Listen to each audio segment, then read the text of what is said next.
Merci Christa, merci beaucoup.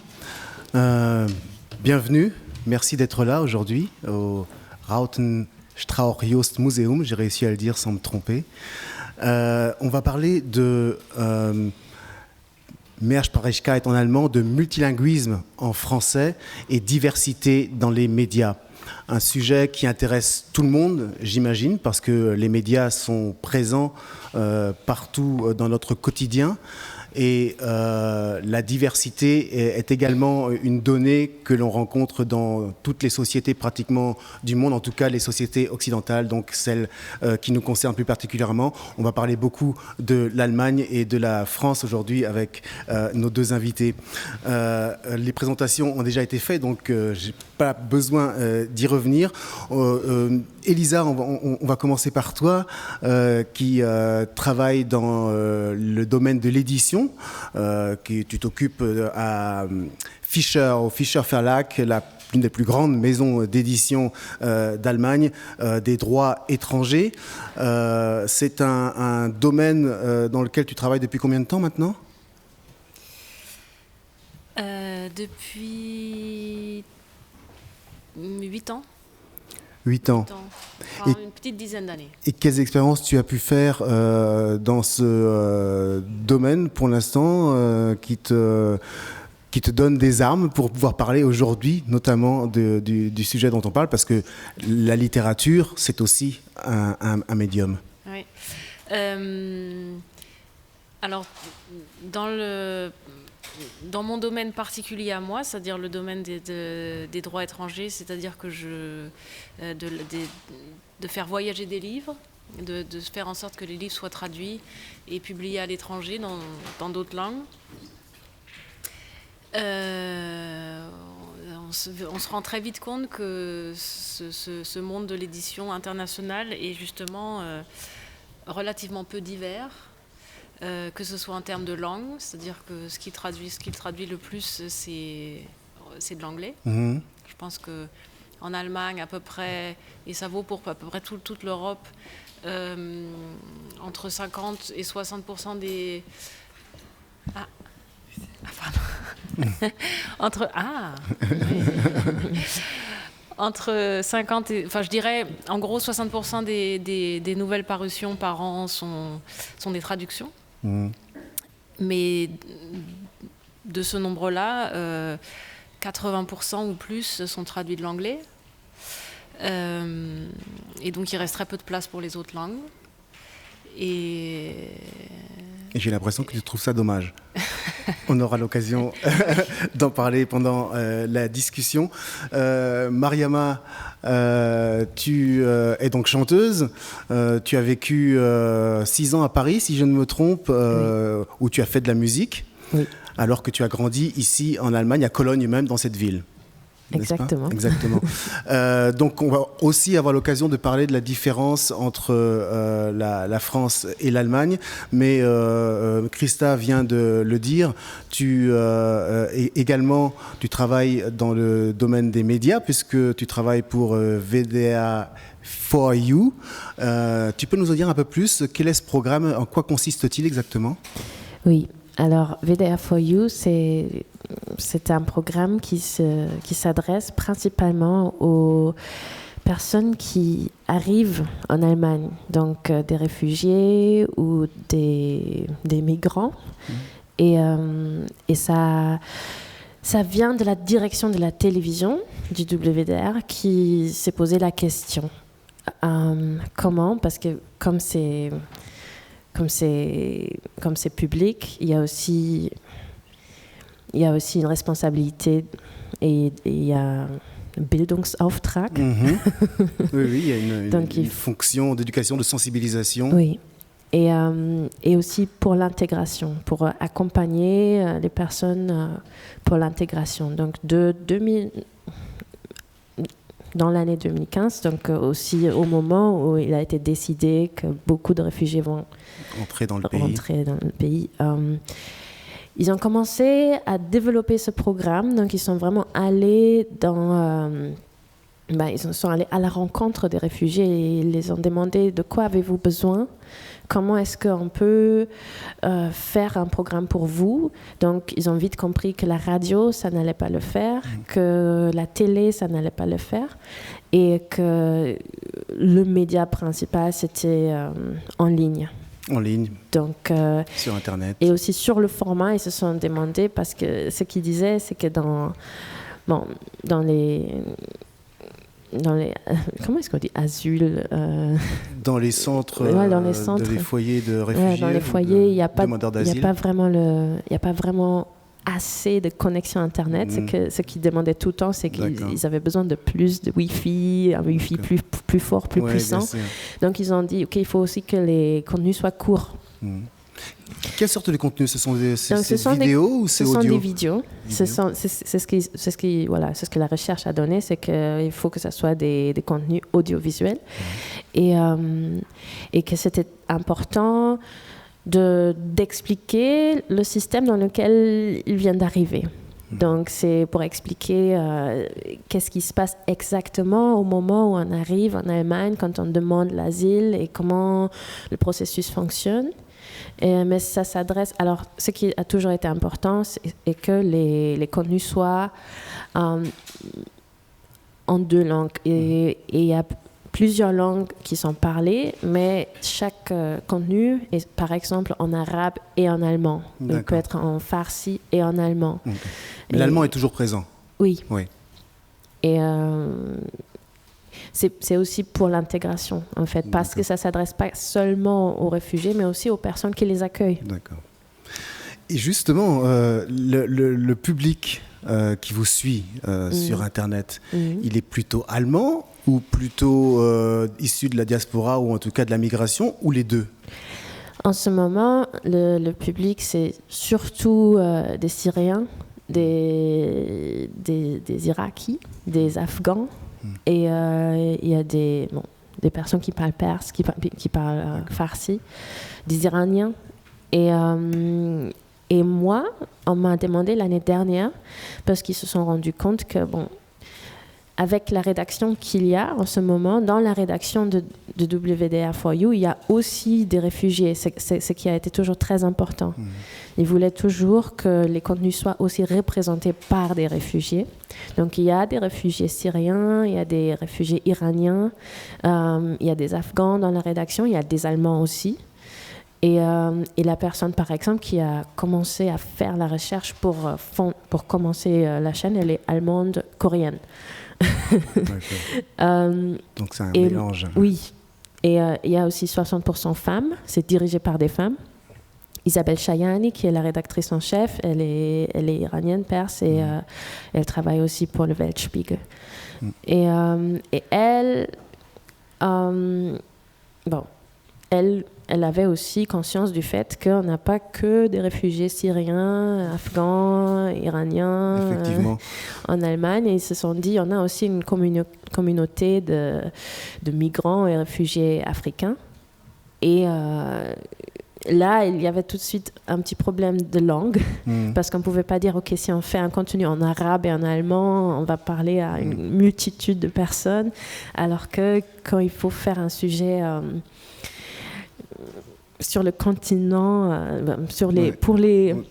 pour les groupes de réfugiés qui viennent du continent africain. Il y a par exemple un grand groupe de réfugiés en Allemagne, c'est des Nigériens. Et il y a aussi des personnes d'Érythrée. Alors que ça fait déjà une multitude de langues. Bien sûr. Et on ne peut pas couvrir toutes ces langues, on ne peut pas servir tout le monde, ce n'est pas possible. Mais en tout cas, tu es une figure qui permet de faire ce rapprochement par le biais de produits online. Ce qui est sûr, c'est que pour avoir accès aux communautés et aussi pour parler des sujets de ces communautés-là, ça passe aussi par la représentation. Donc, si une personne syrienne va faire un sujet sur un pays africain, je pense que les personnes des pays africains ne vont pas se retrouver. On est en plein dans le sujet là, en fait, de la diversité et surtout de la représentation des minorités visibles dans les pays occidentaux, notamment en Allemagne, ici on peut l'observer, mais en France aussi et un peu partout dans le monde. Je pense qu'aucun pays ne peut vraiment se départir de cette problématique. On va parler de multilinguisme aujourd'hui. Le multilinguisme, c'est quoi ? Eh bien, c'est en fait le fait qu'il y a plusieurs langues dans un espace géographique précis, que ce soit la ville ou le pays.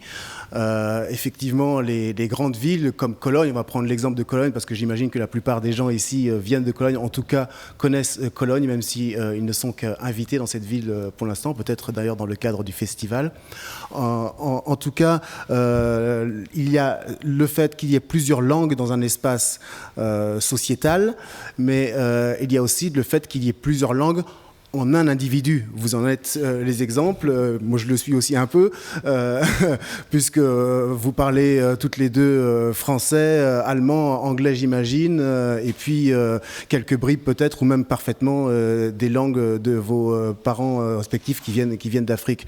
Donc le multilinguisme est une réalité qu'on est bien obligé de prendre en compte, et les médias sont un domaine dans lequel les langues jouent un rôle important, même si maintenant la télé et les vidéos sur le net sont un peu prépondérantes. Il n'empêche que ce qui est dit, le mot, le verbe, est important pour se construire et pour communiquer. Le multilinguisme, pour vous, il vient d'où à votre avis ? Pourquoi on en est là aujourd'hui dans les pays du monde ? Pourquoi il y a autant de mélanges de langues ? Moi, je trouve Elisa.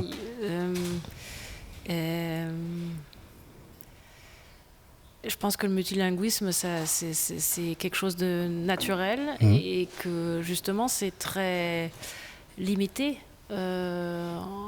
depuis, enfin en tout cas, le concept de l'État-nation et de la langue nationale, ça fait énormément régresser évidemment le multilinguisme, et on en parlait hier aussi, et c'était un grand sujet hier soir. C'est presque quelque chose qui s'est perdu et qui peut-être renaît aujourd'hui, mais qui a besoin d'être entretenu, d'être soutenu, d'être dépoussiéré de tout ce que ça a de négatif. Négatif. Peut-être raconter qu'est-ce qu'il disait tout à l'heure que dans les années 80 on disait Oui. Oui, à mes parents ici en Allemagne, dans les années 80, on leur disait que si un enfant grandit en apprenant plusieurs langues, l'enfant ne parlera jamais une langue parfaitement. Donc, et ça, c'est la question que je me pose souvent. Mon père qui parle allemand, qui parle anglais, qui parle le Peul, le Pulaar, qui parle aussi de sa mère, il parlait un peu de Mende et Timne, et puis le Pidgin English. Je me demande pourquoi il a cru que c'était vrai. Ou peut-être il a pu confirmer de son côté, mais en même temps, en tout cas, il a dit « Ok, je pense que tu ne vas pas réussir à l'école si on parle plusieurs langues avec toi à la maison. » Donc, on a parlé juste allemand. Peut-être qu'il y a aussi le fait que la langue définit dans un espace donné un être humain, quelque part, culturellement, et peut-être que l'inquiétude de ton père, c'était justement que si tu ne parlais pas peut-être même mieux que les jeunes Allemands, que tu allais avoir des difficultés, alors peut-être pas d'ordre cognitif, parce que tu es suffisamment intelligente pour comprendre ce qui se passe en maths, en histoire, en géo, etc. Mais le contact avec les élèves de ton école du même âge, ça pourrait être plus compliqué, et émotionnellement, c'est aussi important d'être intégré avec sa langue. C'est qui est sûr, et je pense que c'était aussi c'était son expérience à lui, qu'il fallait toujours prouver. Il fallait toujours prouver qu'on était capable, qu'on maîtrisait la langue, qu'on était capable de fonctionner dans la société. Et je pense que pour mon père, ça a été encore plus dur parce qu'il a fait des études d'économie ici, il a fait son docteur en Volkswirtschaftslehre ici à l'université de Cologne. Okay. Et pourtant, il disait par exemple une chose qui l'énervait, c'est que il y avait un professeur qui venait toujours lui parler de musique noire, alors que ce n'était pas son sujet à lui. Et dans la rue, dans les situations du quotidien, quand il y avait un conflit avec quelqu'un, il faisait exprès d'utiliser des mots scientifiques, mots très choisis pour montrer à la personne qu'il était même au-dessus de juste comprendre ce qui se passait et qu'il comprenait aussi que...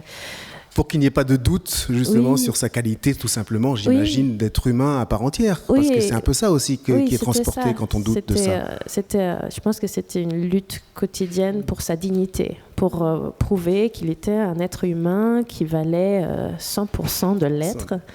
Et que pour juste être traité avec un minimum de respect, il fallait toujours montrer qu'on était dans ses capacités de s'exprimer et de comprendre la situation. Il fallait toujours le montrer.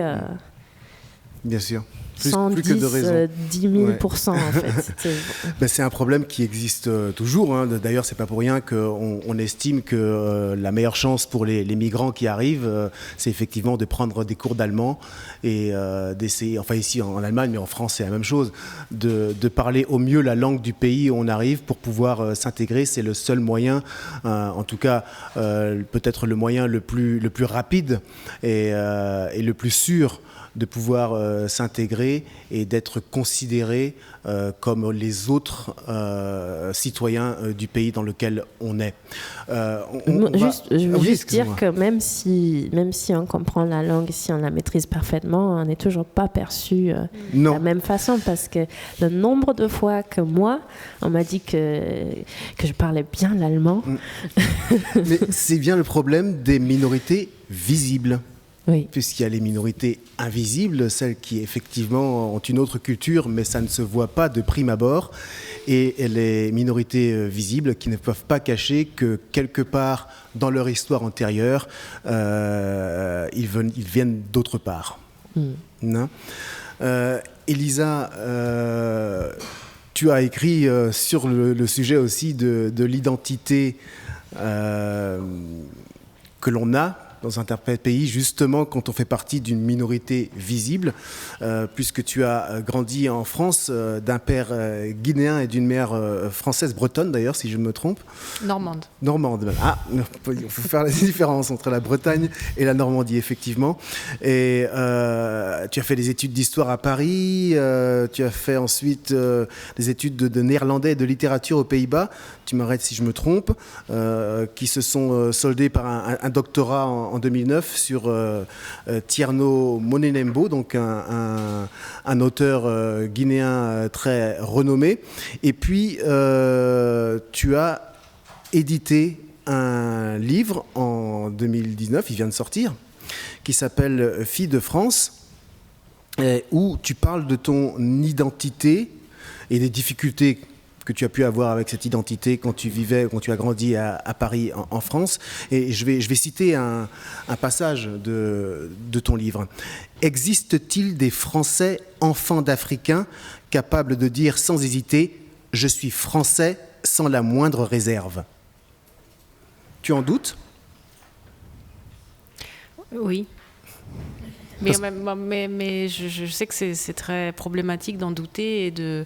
J'ai écrit ça en essayant de ne pas m'auto-censurer. Oui. Et donc, c'est vraiment une question que je me pose. En tout cas, moi, mon imaginaire ne va pas jusque-là. Et évidemment, j'ai cette phrase à prêter à conversation. Oui, parce que elle étonne pour quelqu'un qui, effectivement, fait carrière en tout cas dans le monde de la littérature, de l'écriture. Tu écris des essais aussi, donc c'est quelque chose, quelqu'un qui maîtrise la langue parfaitement, qui est intégré, qui a vécu à Paris dans un milieu social plutôt aisé, enfin normal, pas défavorisé. Donc on s'étonne. Parce qu'en général, c'est plutôt dans les banlieues ou etc. qu'on a ce genre de problème d'identité. En tout cas, c'est de là dont on parle le plus. Alors que visiblement, ce n'est pas le cas. Et en même temps, au moment de ces réflexions, il m'est venu l'idée que si j'avais grandi dans le 9-3, par exemple... Donc dans la banlieue parisienne. Voilà, dans une banlieue difficile, j'aurais... Évidemment, moi j'ai grandi dans un milieu privilégié, donc je bénéficie de tous les privilèges dont j'ai hérité, on en hérite, bien qu'on parle tout le temps de méritocratie en France. Mais j'étais la seule, vraiment, pratiquement littéralement la seule, et c'est toujours le cas. En plus, je continue dans un milieu, c'est comme si j'avais persisté, parce que dans le milieu d'édition, vraiment, c'est très peu, il n'y a pas beaucoup de diversité culturelle. La diversité au sens où je l'entends, n'existe pas, enfin en tout cas en Europe, et je pense que donc si j'avais grandi dans un milieu disons où les immigrés sont très représentés, sont presque surreprésentés, j'aurais eu il m'aurait manqué tous ces privilèges matériels. Moi, ce qui m'a manqué, c'est au niveau du symbolique. Oui. C'est-à-dire que comme j'étais la seule, je me suis toujours sentie ne pas appartenir. Et puis c'était quelque chose aussi dont on ne pouvait pas parler, parce que en France, ça, c'est un autre sujet, mais c'est quand même, il n'y a pas du tout de réflexion sur ce sujet, et c'est même quelque chose de tabou. Et c'était compliqué, j'imagine, en tant qu'adolescente, au moment justement où on se forge une identité. Voilà, et moi j'ai grandi, il y avait Yannick Noah, et puis c'était tout. C'est ça. En fait, et c'est là, est-ce que là, les médias pourraient justement jouer un rôle important pour les enfants, que ce soit toi, Elisa, ou toi, Mariama, quand on est dans un pays comme ça, où effectivement, on n'est visiblement pas le profil général ou le profil normal. Est-ce que la télévision, la radio, les accents qu'on peut entendre, les personnalités que l'on voit, ça peut jouer un rôle dans la construction de soi quand on voit qu'une personne qui nous ressemble, justement, elle est là à la télévision en train de parler de choses tout à fait banales, que ce soit un ingénieur automobile ou, je ne sais pas moi, un paysan dans son champ.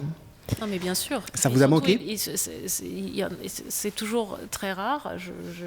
En tout cas, c'est encore trop peu. Moi, je me souviens d'avoir été voir Black Panther avec mon fils et de m'être dit, il suffirait de je sais pas, 3-4 films comme ça par an. Et déjà, ça ferait une énorme différence en termes de comment la féminité est représentée, l'esthétique. Moi, ma fille, j'ai 3 enfants, j'ai deux petites filles, dont une qui a 6 ans, et le physique, c'est très très important à son âge, et maintenant, elle a des cheveux crépus, comme moi. Mmh. Enfin, crépus, excuse-moi, mais ça, c'est crépus. Elle me dit, ma fille me demande... Et de la rassurer, et elle me demande avec quand même un peu d'inquiétude, mais maman, quand je serai grande, j'aurai les cheveux longs et raides quand même, parce que il y a un futur où elle ressemblerait pas à la princesse des neiges, ou je sais pas comment. Alors que tu penses que, par exemple, si elle s'il voyait une petite héroïne à la télévision qui avait les cheveux crépus, elle n'aurait pas ce genre de questionnement. Oui, mais en même temps, je me propose de me faire l'avocat du diable, parce qu'on ne va pas être là à se taper sur l'épaule, à se dire oui, on a tous raison. Il y en a qui voient la chose différemment quand même. Le fait est que tu me dis, si ma petite fille voyait des héroïnes qui lui ressemblent à la télévision, et pas une seule, mais plusieurs, mais ce ne serait pas représentatif non plus du visage, finalement, de la société, par exemple en Allemagne. Mais c'est-à-dire qu'on n'en est quand même pas... évidemment que les cheveux crépus, c'est encore une minorité en Allemagne. Oui. Mais ce n'est pas une minorité c'est pas au point où c'est une minorité dans les représentations. C'est-à-dire, disons que dans les grandes villes, je ne sais pas, il y a je ne connais pas les chiffres, oui. Disons qu'il y a 20%, peut-être 30% dans les écoles d'enfants qui ont migration, issus de l'immigration, qui sont issus de l'immigration, et dans les médias, ce qui est représenté, c'est 0,5%. Donc ça ne correspond pas. La société change, mais ces représentations-là ne suivent pas. Tu partages le même avis, Mariama? Ce qui est sûr, c'est que de se construire un bon sens de son identité, oui. un rapport sain avec soi-même, je pense que ça passe beaucoup par la représentation aussi de personnes saines. Bien sûr. Et ce qui est toujours un problème dans la représentation des minorités dans les médias mainstream, et que les minorités ne sont pas représentées d'une façon saine. C'est que souvent, ça peut être des voyous. Ce sont des côtés négatifs qui sont... C'est des personnes qui sont peut-être ridiculisées. Ça, c'est quelque chose... Quand je regarde... Moi, j'aimais bien... il y avait 2 séries que j'aimais bien regarder, des séries américaines, mais c'était Friends, par exemple. Et là, on voyait... Alors que ça se passait quand même à New York, mais on voyait jamais une personne noire. Et parfois, quand on les voyait, c'était des livreurs, ou c'était des personnes un peu exotiques qui étaient très bizarres. Et ça m'a... Je trouve que ça n'aide pas à se donner une bonne image de soi-même. Et moi aussi, je sais très bien que quand j'étais adolescente, mon père, il m'amenait à un grand rassemblement de l'initiative des Noirs allemands, Initiative Schwarze Deutsche. Et c'est là, pour la première fois, quand vraiment j'étais en Allemagne, entourée quasiment que de Noirs, que je sentais que physiquement, ça m'affectait d'être souvent la seule.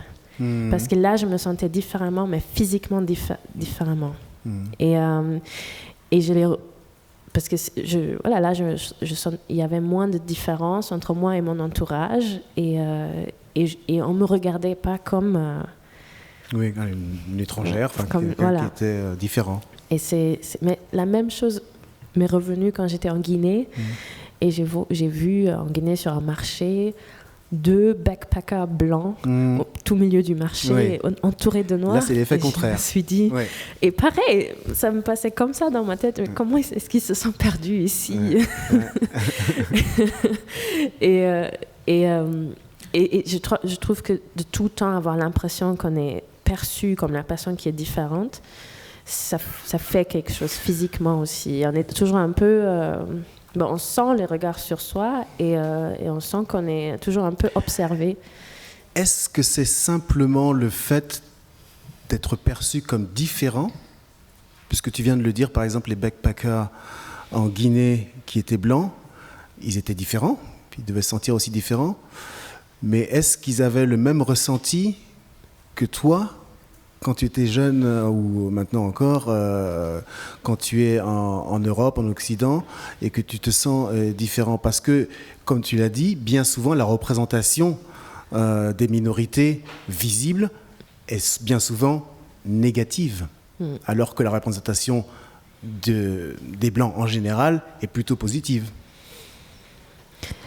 Je pense que non, ils ne se sentaient pas du tout de la même façon, parce qu'ils étaient là en aventure, et ils étaient de passage. Mais même des gens qui c'est déjà un privilège de pouvoir se déplacer dans le monde entier, parce qu'on a le bon passeport, et prendre juste son sac à dos et passer sur un marché en Guinée, et puis l'année d'après, une route en Argentine. Parce qu'on a envie de voir le monde. Et c'est déjà un privilège qui n'est pas donné à tout le monde. Mais pour revenir à la représentation, je pense que moi, quand j'ai grandi, ce que je n'avais pas, c'est des alternatives.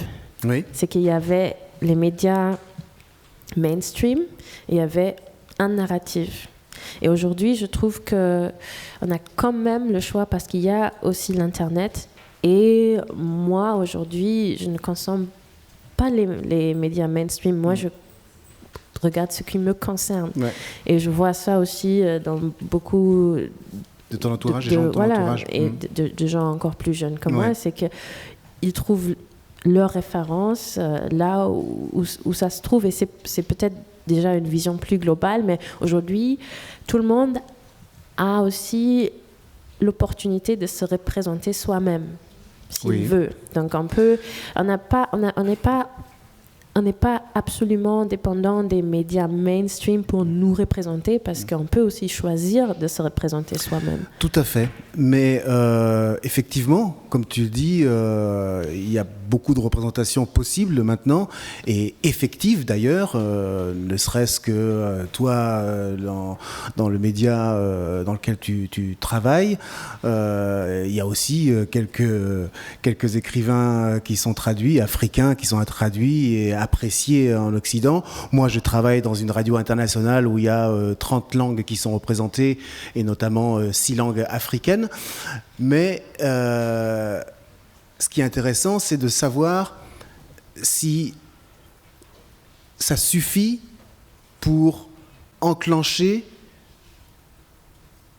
une vision différente, justement, des minorités par la majorité des gens. Quand tu dis on n'a pas besoin des médias mainstream pour voir ce qui nous convient du point de vue de la diversité, c'est une chose. Mais le fait est que la société est relativement divisée. Pratiquement dans tous les pays d'Europe, on voit beaucoup de développement vers l'extrême droite. La xénophobie gagne aussi du terrain. Est-ce que ce ne serait pas important justement que ces médias mainstream, que la plupart des gens regardent, que des gens aussi sans bagage intellectuel ou sans études poussées regardent, est-ce que ce ne serait pas important qu'eux aussi soient touchés et voient une représentation positive des minorités ? Surtout déjà une représentation réaliste. Réaliste, ne serait-ce que réaliste, oui. Parce que ce n'est pas réaliste de représenter les minorités d'une façon négative. Oui. Et c'est un peu le problème des médias mainstream, que la complexité, il n'y a pas beaucoup de place. Oui, mais on peut le faire de façon tout à fait simple aussi, peut-être. Parce que les médias mainstream, bien souvent, on en parlait tout à l'heure en préparant ces discussions, la diversité qui a lieu dans les médias aujourd'hui, des minorités visibles, c'est souvent dans des domaines qui sont pas vraiment importants pour la société, c'est-à-dire le divertissement, le sport, les fictions peut-être, mais d'ici à ce que en France ou en Allemagne, puisqu'on va rester sur ces deux pays, un présentateur anime une émission politique et interroge des politiciens blancs allemands ou politiciens blancs français, je crois qu'il y a encore du chemin, et ce serait peut-être ça. Parce que sur les médias mainstream, il y a aussi des journaux télévisés. Il suffirait que certaines personnes soient là présentes. Il suffirait, en fait, on a l'impression qu'il suffirait de peu de choses, et je pense aussi que, alors il faudrait du courage, il faudrait que, encore une fois, dans le milieu dans lequel moi je travaille, il y a encore énormément de frilosité et de manque d'imagination. J'ai une anecdote quand même assez typique que je racontais tout à l'heure, c'est que, ou je ne sais pas si je la racontais tout à l'heure d'ailleurs, je ne me souviens plus. Je me souviens d'avoir lu pour la première fois un texte de Teju Cole que j'avais proposé à la personne en charge de la littérature internationale dans ma maison d'édition, et qui m'a dit Teju Cole, qui est un auteur de Nigérian, mais qui écrit en anglais. Et qui est maintenant publié à New York, etc. Enfin, vraiment un auteur très reconnu au niveau international. Et l'éditeur en question me disait ah oui, super texte, mais on a déjà Chimamanda Adichie. C'est-à-dire que voilà. une autrice, en l'occurrence africaine, Nigeria, suffisait, on n'avait pas besoin d'en prendre d'autres. On ne pourra pas le placer, là, ça va faire beaucoup. Entre guillemets, le quota était atteint. Voilà. C'est ça.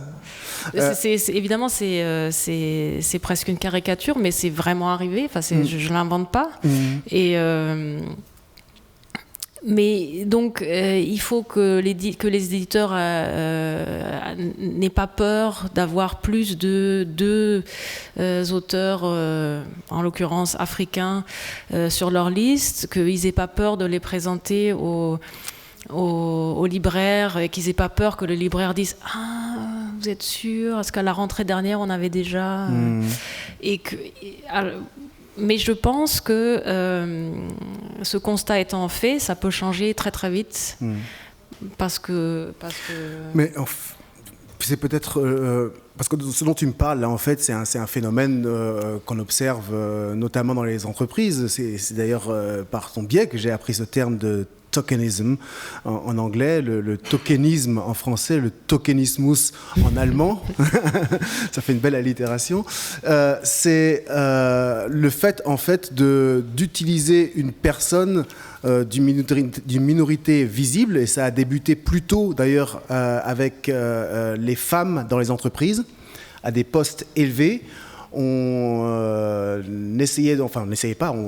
plaçait une femme peut-être même à la tête de l'entreprise, et puis on se disait, c'est bon, maintenant tout le monde va voir que notre entreprise est ouverte aux femmes, alors que les structures, elles, restent entre les mains des hommes, et dans les étages au-dessous, il y a beaucoup moins de femmes représentées, si ce n'est vraiment très bas, pour le coup. Et ça, c'est un système qui est utilisé, je pense, dans beaucoup de domaines, à la télévision sûrement aussi. Il suffit pour une chaîne un peu mainstream, effectivement, d'avoir un animateur star, que je vois, l'un des premiers en Allemagne, c'était sur la chaîne Viva, qui s'adressait aux jeunes, la chaîne de musique, où Ademola Abedizi, si je ne me trompe pas sur son nom, était animateur d'origine nigériane.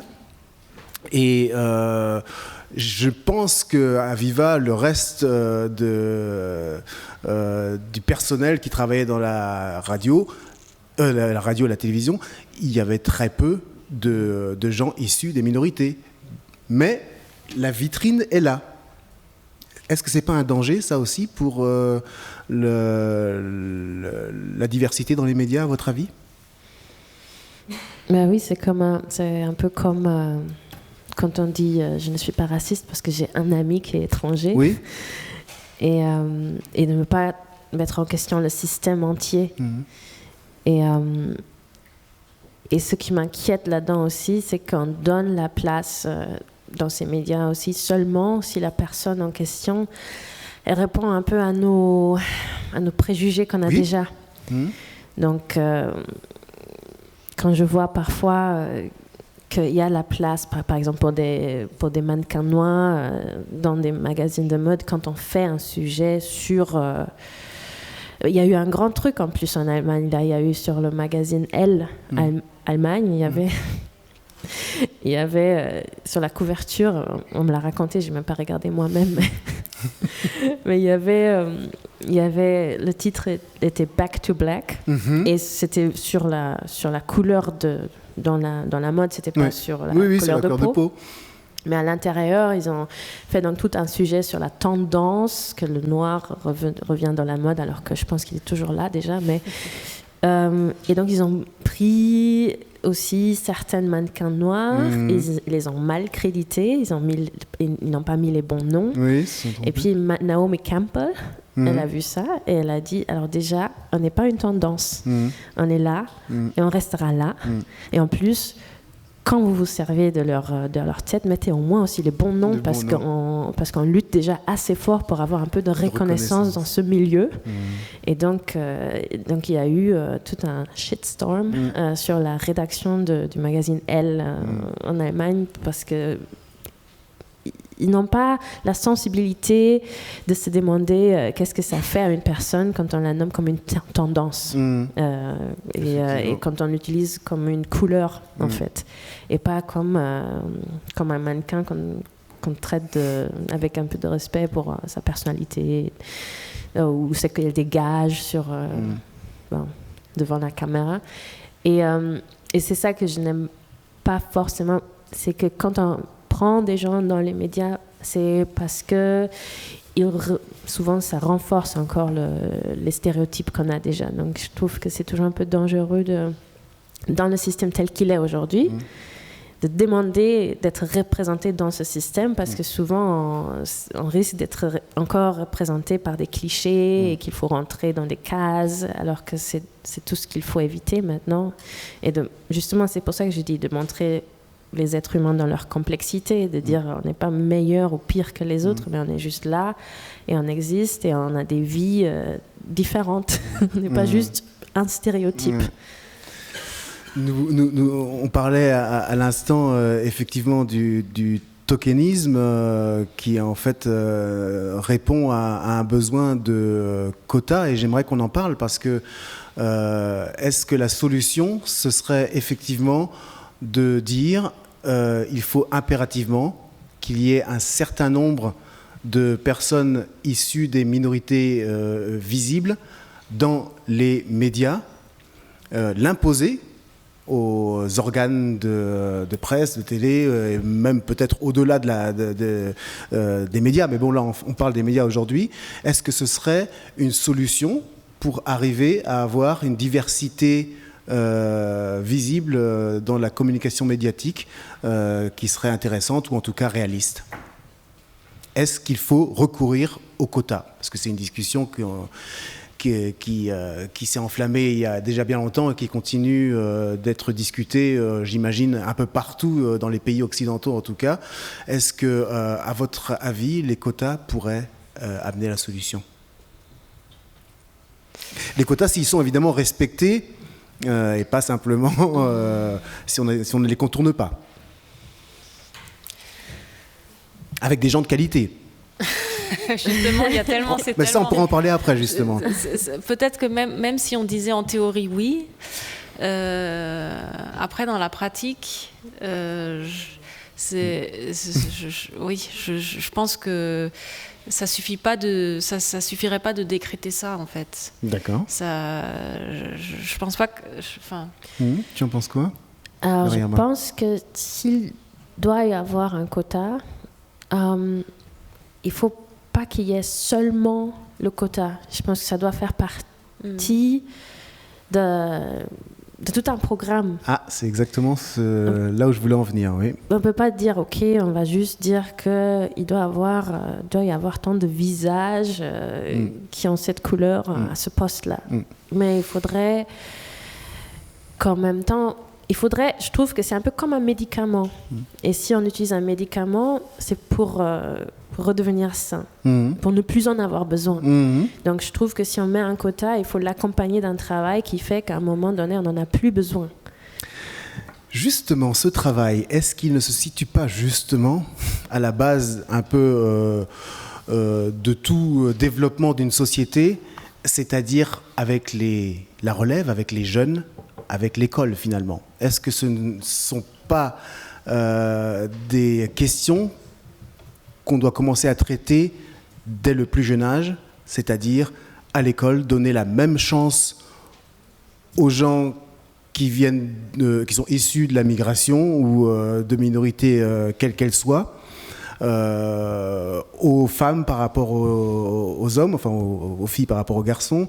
Est-ce que c'est pas là que ça débute, justement, de créer un terreau pour que 10 ans, 15 ans plus tard, il y ait effectivement des gens des minorités qui soient spécialisés, qui soient ingénieurs, qui soient politiciens, qui soient je ne sais quoi, sociologues, etc., mais issus, avec leur culture, leur multiculture, ici en Allemagne ou en France ou autre part.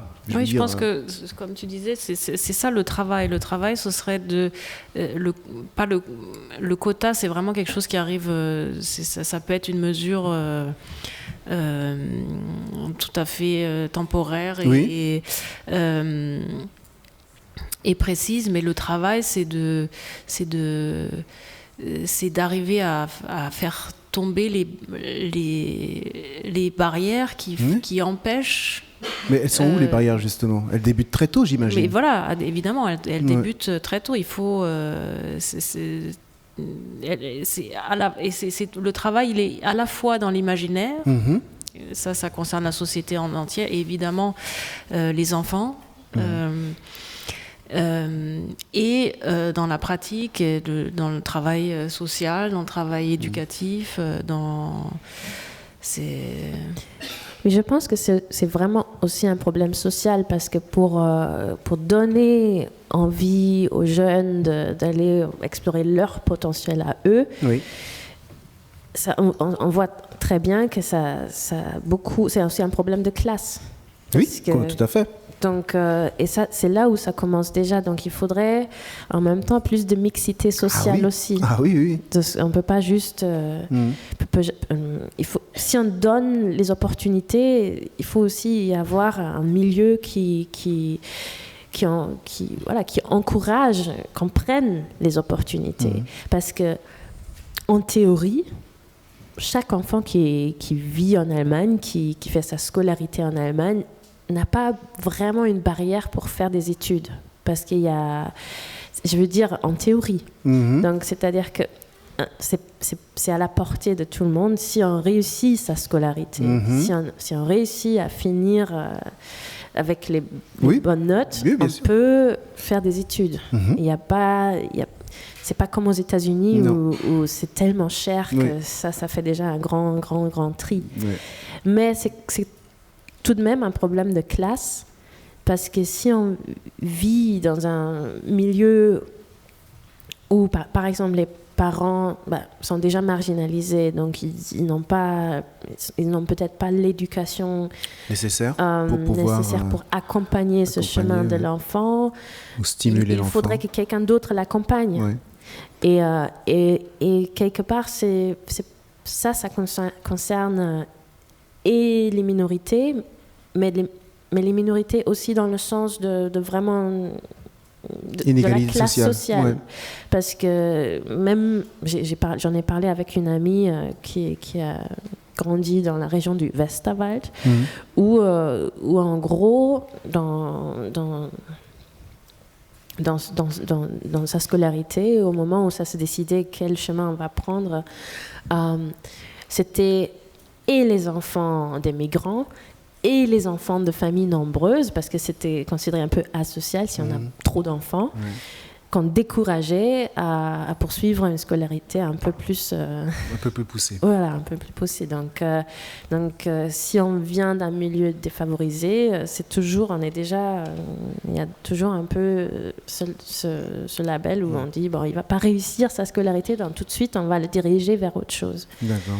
Et je pense qu'il faudrait, du coup, dans le système éducatif, il faudrait donner les moyens aux enfants que, peu importe leur classe sociale, qu'ils soient encouragés de réussir de la façon dont ils veulent réussir, parce que tout le monde ne veut pas faire des études. Bien sûr. Mais s'ils en ont envie, il faut leur donner les moyens. Oui. Il faut leur donner les moyens, et il faut aussi leur donner cette identité. C'est-à-dire qu'il y a des études qui prouvent que dans un pays, la minorité visible, c'est pas seulement visuel, mais c'est aussi la sonorité du nom, le nom de famille ou le prénom.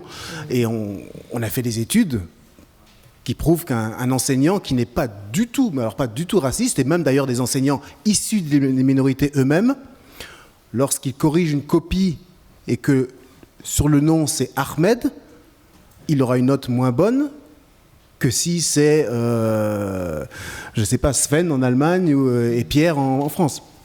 Oui, mais on n'est pas immunisé contre le racisme parce qu'on est issu de l'immigration. Nous tous ici, personne. On fait tous partie du même système. On a tous des idées quelque part préconçues, mais si on ne le reconnaît pas, on n'est pas en mesure de les abandonner, ces idées. Donc il faut en être conscient, que souvent on est influencé effectivement par le système dans lequel on vit. Et c'est ce système qu'il faudrait effectivement enrayer.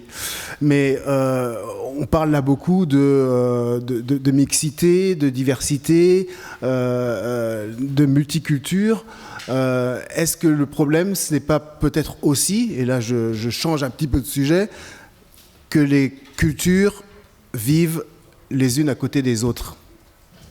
Même dans une ville comme Cologne, où ça se voit, je crois, aussi beaucoup aux États-Unis, c'est effectivement une culture d'un côté, l'autre de l'autre. On se côtoie de temps en temps, on va au match ensemble, dans les boîtes peut-être moins, mais en tout cas, on se rencontre, mais il n'y a pas vraiment d'échange. Est-ce que c'est pas ça aussi peut-être le problème ? Est-ce qu'il ne faudrait pas passer de l'interculturalisme au transculturalisme ? Je dirais oui et non. Oui et non. Enfin, je pense qu'il y a aussi je pense que c'est aussi en partie. Je veux pas idéaliser la situation, mais je pense que c'est aussi un problème de représentation, de mythes, d'histoires qu'on se raconte, que les sociétés se racontent, que les cultures ne vont pas ensemble, qu'elles restent les unes à côté des autres sans entrer en contact, sans évidemment s'enrichir les unes les autres. Je pense que c'est en partie vrai et en partie pas vrai, et qu'on choisit de voir ça et de se raconter ça, et que évidemment les cultures, quelle que soit la manière dont on définit ce terme, s'influencent et que rentrent en contact. Il y a un problème de non-mixité sociale en général, et la mixité culturelle en fait partie, mais je pense que c'est difficile de regarder le problème objectivement, parce qu'on se raconte tellement en tant que société européenne en tout cas, que qu'on vit les uns à côté des autres et qu'on se rencontre pas. Enfin, moi j'ai l'impression, la génération qui vient après moi, qu'il y a beaucoup plus d'échanges et de mixité que ce qu'on affirme. Tout ce qu'on affirme. Qu'est-ce que tu en penses, Mariama ?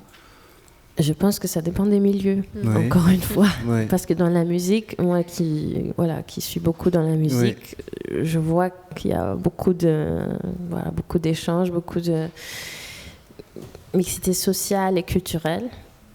Et en même temps, j'ai vécu à Paris un moment dans le 19e, et là je voyais, il y avait des juifs orthodoxes, il y avait des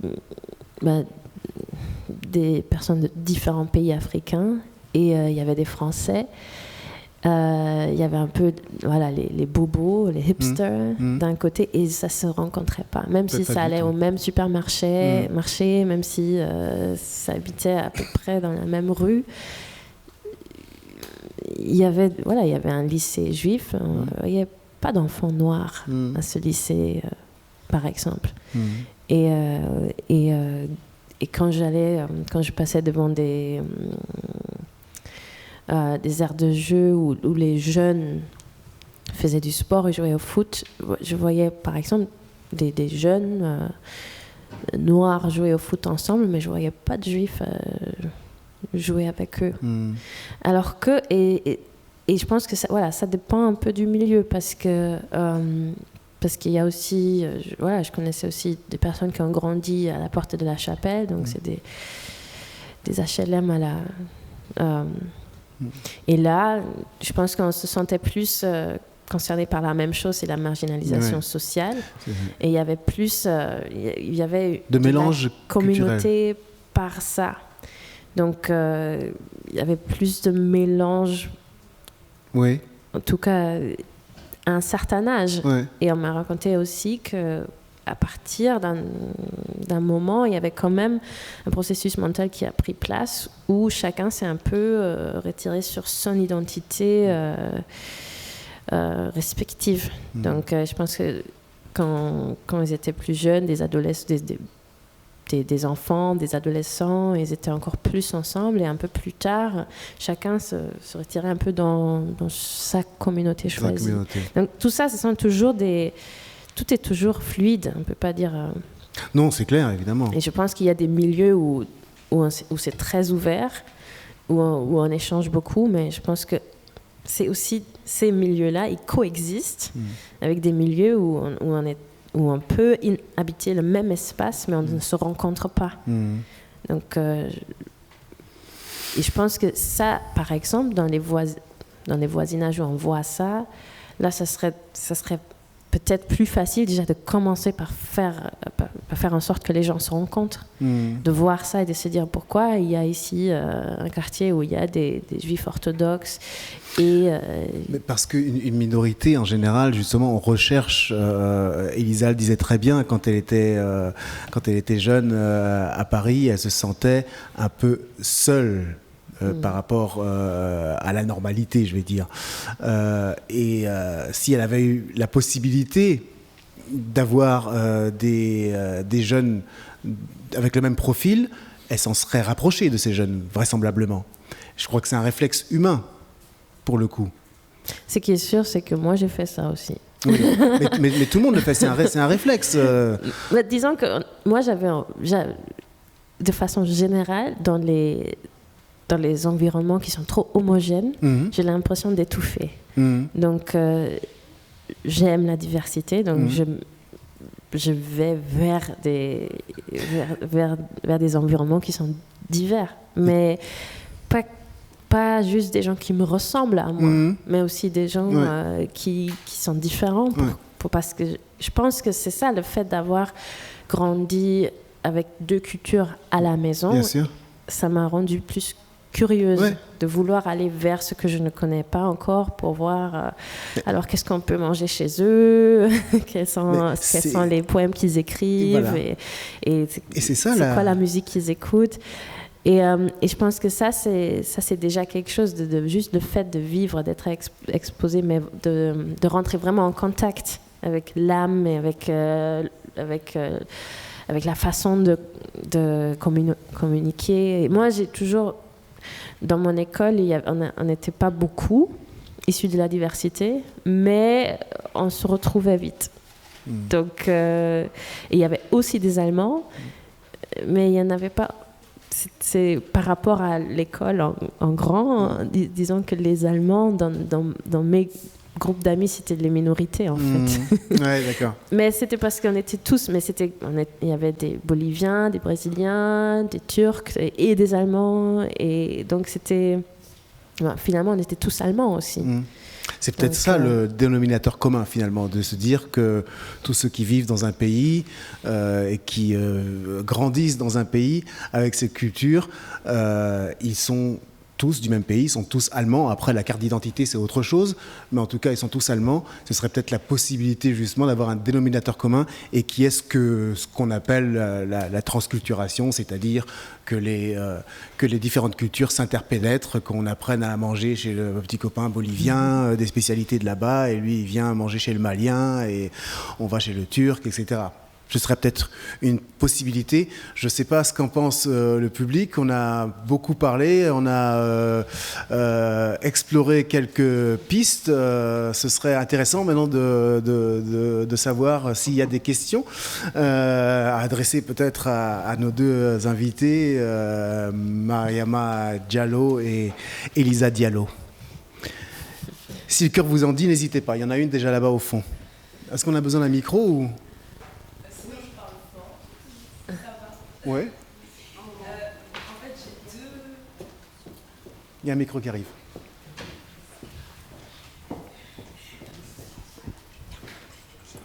J'ai deux remarques, en fait. Enfin, une remarque et une question pour Elisa. Ma première remarque, c'est par rapport à ce que Mariama a dit. lorsqu'elle disait donc oui, les enfants au début jouent ensemble. Et une fois qu'ils grandissent, en fait, ils retournent plus ou moins vers leur culture. Et ils se replient un peu vers leur communauté. Et puis c'est vrai que même quand on y pense, chacun, on a toujours eu un ami dont nos chemins, en fait, se sont totalement écartés les uns des autres. Et je trouve... par rapport à cela, en fait, je trouve que vraiment les représentations, elles jouent un rôle. Déjà à l'école, c'est sûr, parce que à l'école, il y a les représentations de différents pays, de différentes cultures, ne serait-ce que dans les livres d'histoire ou dans la littérature qu'on peut avoir. Je pense à mes cours d'histoire que j'ai eus au lycée, au collège, mais également les médias et la socialisation après des enfants, en fait, parce qu'ils sont influencés pas uniquement par les petits copains avec lesquels ils jouent, mais ensuite par les professeurs, les parents et plus globalement la société dans laquelle ils grandissent. Et c'est justement là où je me demande parfois, certes, il faut que ça commence dès l'école, dès le plus jeune âge, mais en même temps, je me dis, on grandit tous dans une société, donc même si les enfants ils sont sensibilisés, en fait, dès 3-4 ans jusqu'au collège et encore au lycée en continu, ils se retrouvent quand même dans une société qui, elle, s'est basée en fait sur toutes ces représentations, ces préjugés et ces idées préconçues en fait. Donc, comment est-ce qu'on peut en fait changer ou faire ralentir la voiture qui est déjà en marche et en route depuis de nombreuses années, plus de 200 ans, 300 ans, mais en même temps faire un nouveau modèle ou essayer de l'améliorer en fait, parce qu'elle est déjà sur cette route-là en continu, mais en même temps on aimerait l'améliorer en commençant avec les enfants. Mais elle ne peut pas s'arrêter, cette voiture. Donc on ne peut pas la laisser pendant quelques années au garage avant qu'elle reprenne la route. Donc ça, c'est ma première remarque. Et ensuite, ma question pour Elisa, c'est... j'y ai pensé par rapport aux minorités visibles et invisibles. À moi, mon parcours en Allemagne... Bon, j'ai pas passé beaucoup de temps en Allemagne non plus. Mais en fait, et par rapport à l'extrait de votre livre également. Parce que c'est vrai qu'on ne peut pas dire en tant que noir en France, oui je suis français, lorsqu'on fait partie d'un groupe de français, j'ai grandi aussi, j'étais dans des lycées catholiques et tout ça, des enseignements privés, donc où il y a la majorité blanche. Et c'est quand je suis en Allemagne en fait que je suis française. Parce que les enfants, on m'entend parler en fait, on me voit, on pense que je suis allemande souvent. Mais c'est quand je parle, on me dit kommst du aus Frankreich? Dein Akzent est so süß. Et c'est là en fait que je suis française à l'étranger. Donc je voulais vous poser une question peut-être personnelle. Est-ce que malgré le fait que vous ayez pris la nationalité allemande, vous vous sentez quand même française à l'étranger? Ou est-ce que en étant en Allemagne, ou est-ce que vous êtes allemande? Non, alors d'abord, j'ai pris la nationalité allemande, mais j'ai toujours la nationalité française, hein, j'ai les deux. Et bien sûr, oui, je me sens française, toujours. D'une manière totalement différente de me sentir allemande. Je ne peux pas dire que ça fait très bizarre de se dire je suis allemande. Je ne peux pas le dire. On a eu cette discussion ce matin aussi, c'était intéressant. Allemande avec un petit A ou avec un A majuscule.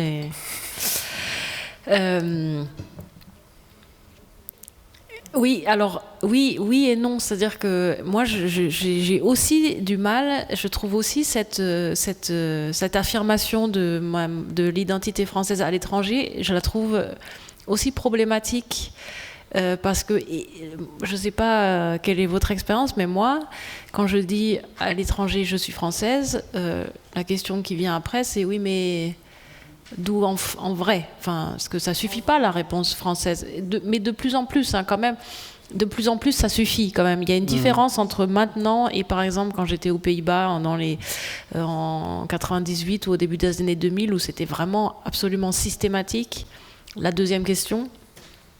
Et maintenant, je trouve que ça a évolué et de plus en plus c'est de moins en moins problématique, voilà. Et donc, ça dépend, c'est oui et non. Mais je ne saurais même pas maintenant plus dire si je suis française ou quoi. Quand on me demande d'où je viens, je dis c'est compliqué. Et je demande version courte ou version longue. Merci. Satisfaite de la réponse ? Oui. Monsieur voulait poser une question.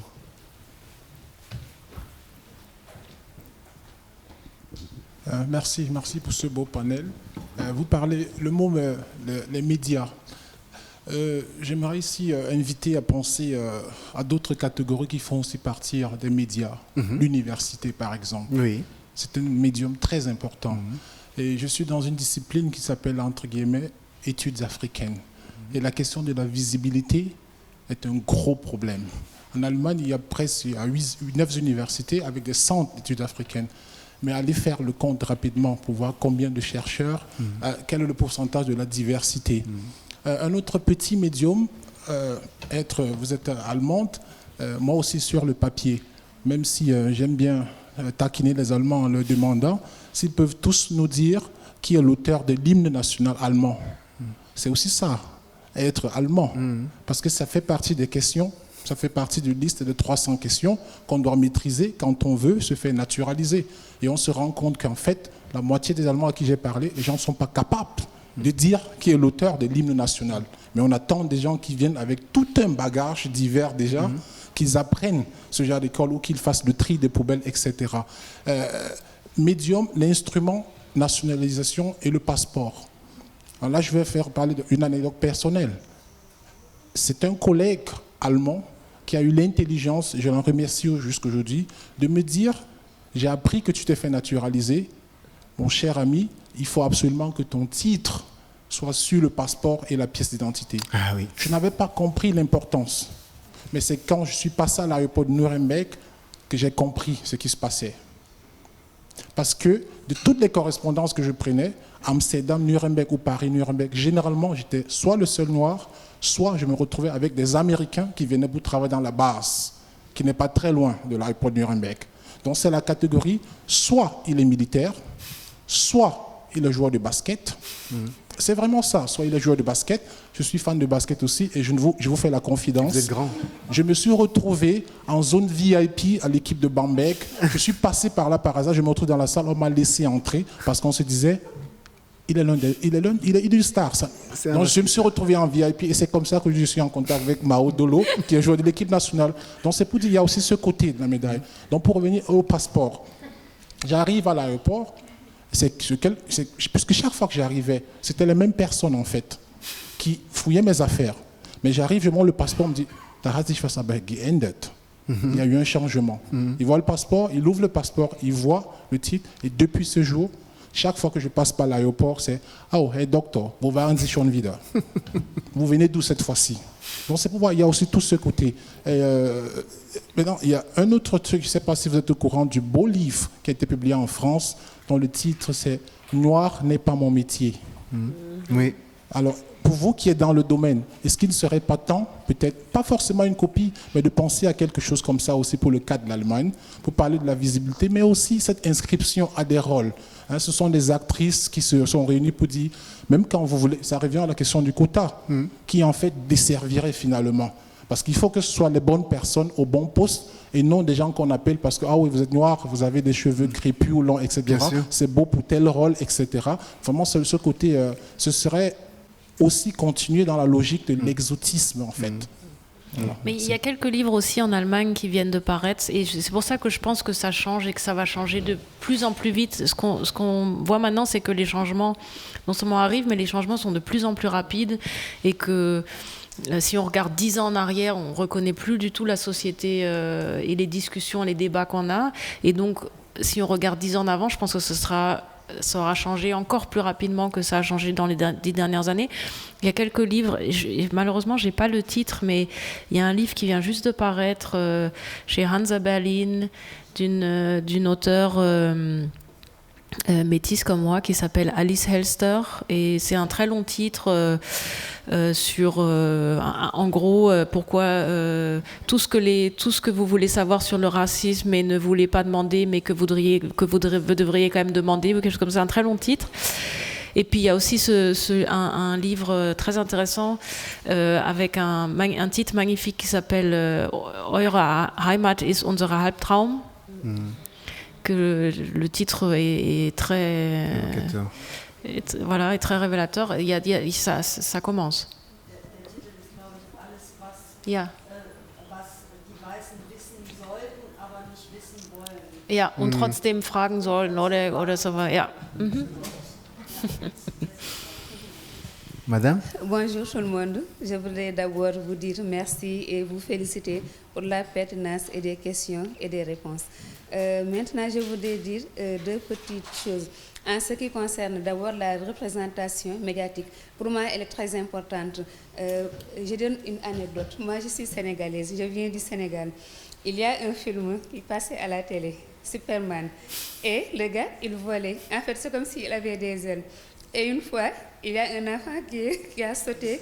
Oui, parce qu'il a regardé le film, il pense que c'est un être humain qui a des ailes. Non. Il saute. Et donc, lui, il peut faire la même chose puisque c'est un être humain, seulement c'est un enfant. Mais puisque lui, il a sauté, c'est pas impossible, il peut sauter. Et malheureusement pour lui, il est parti du premier étage et tombé. Il avait un bras et une jambe cassée.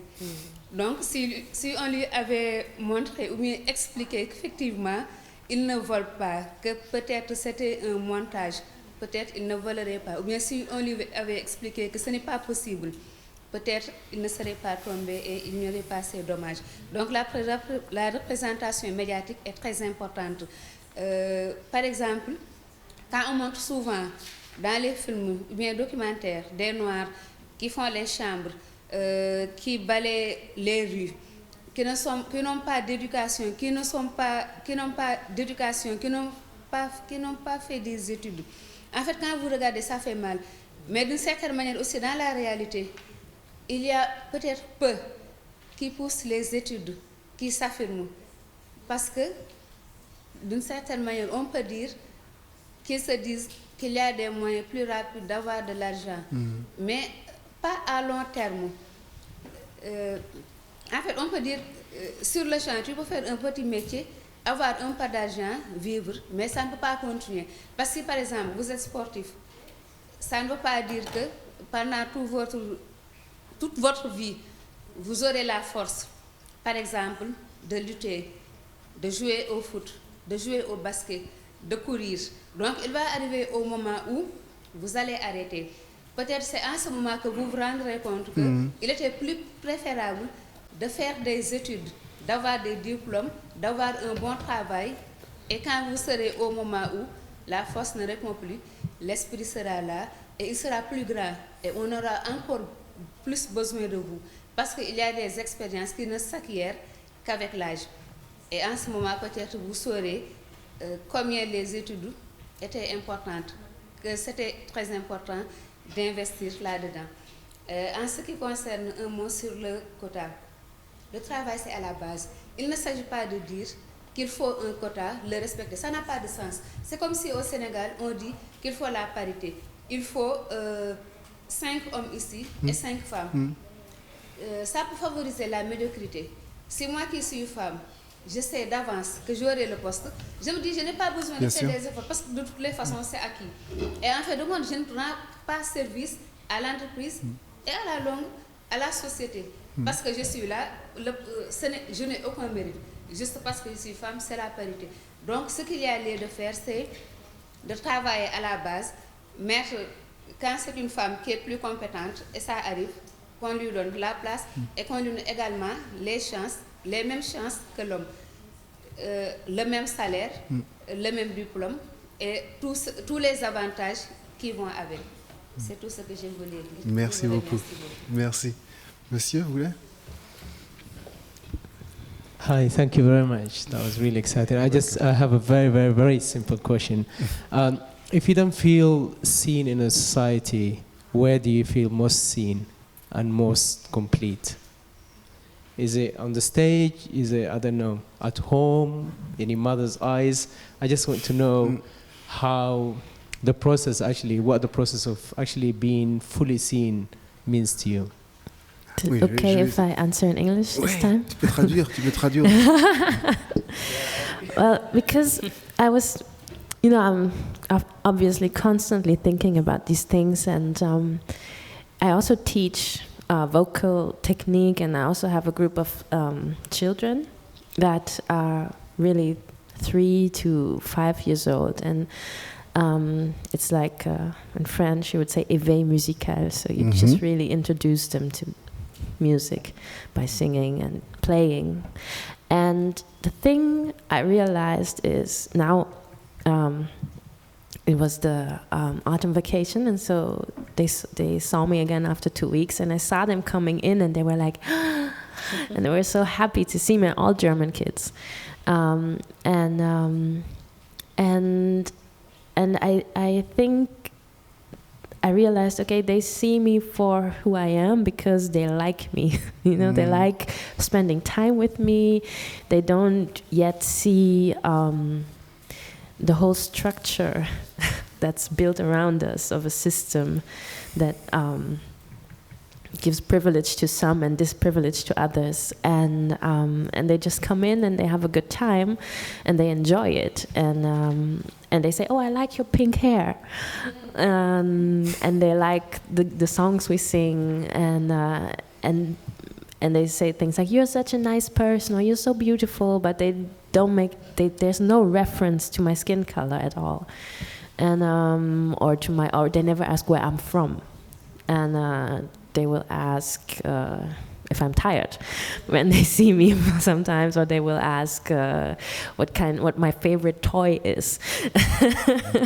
But there's the innocence, and I just remember that German girl that came in after the vacation, and her eyes just sparkling with joy that we're doing this thing that she likes so much again, and I just thought that that's where I feel seen, of course.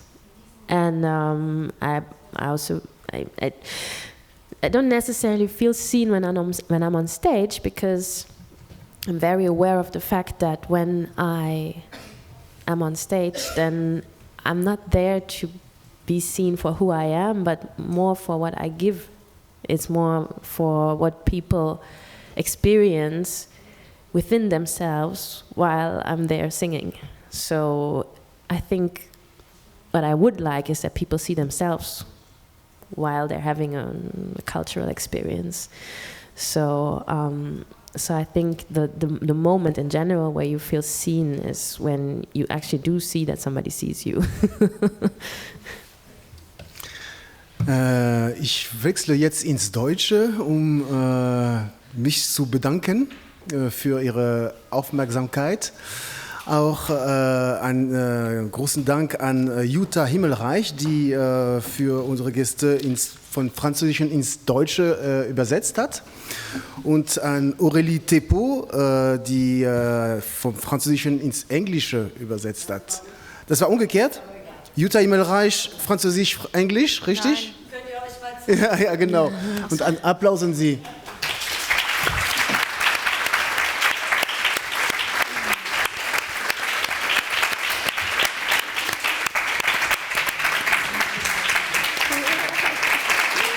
Danke Jutta, danke Aurélie. Vielen Dank auch an unsere Gäste, Elisa Diallo und Mariama Diallo. Und danke nochmal, ganz kurzfristig eingesprungen zu sein.